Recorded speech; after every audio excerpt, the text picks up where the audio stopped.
By Jack Kornfield. Consciousness is colored by the states that visit it. Buddha A. My teacher Ajahn Chah would peer at me when I was having a hard time, caught in some state again? In the forest monastery, we were constantly being directed both to look at consciousness itself and to precisely name the states that rose to fill it throughout the day: frightened, bored, relaxed, confused, resentful, calm, frustrated, and so forth. Ajahn Chah would sometimes ask us out loud about our states so that we could acknowledge them more clearly.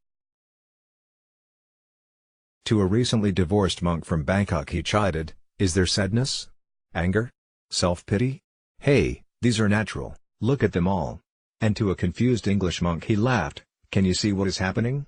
There is distraction, confusion, being in a muddle. They're only mind states, you know." Come on. Do you believe your mind states? Are you trapped by them? You'll suffer for sure. Once we became more skilled at noticing, he would up the ante. He would deliberately make things difficult and watch what happened. In the hottest season, he would send us out barefoot to collect alms food on a 10-mile round trip, and smile at us when we came back to see if we were frustrated or discouraged. He'd have us sit up all night long for endless teachings, without any break, and check in on us cheery at 4 in the morning. When we got annoyed, he'd ask, "Are you angry? Whose fault is that?" In popular Western culture we are taught that the way to achieve happiness is to change our external environment to fit our wishes, but this strategy doesn't work. In every life, pleasure and pain, gain and loss, praise and blame keep showing up, no matter how hard we struggle to have only pleasure, gain, and praise. Buddhist psychology offers a different approach to happiness, teaching that states of consciousness are far more crucial than outer circumstances.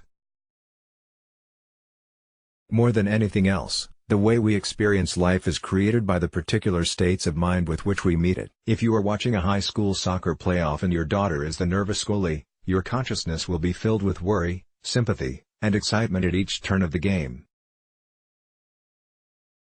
If you are a hired driver waiting to pick up someone's kid, you will see the same sights, the players and ball, in a bored, disinterested way. If you are the referee, you will perceive the sights and sounds in yet another mode. It is the same way with hearing Beethoven, pulling weeds, watching a movie, or visiting Mexico City.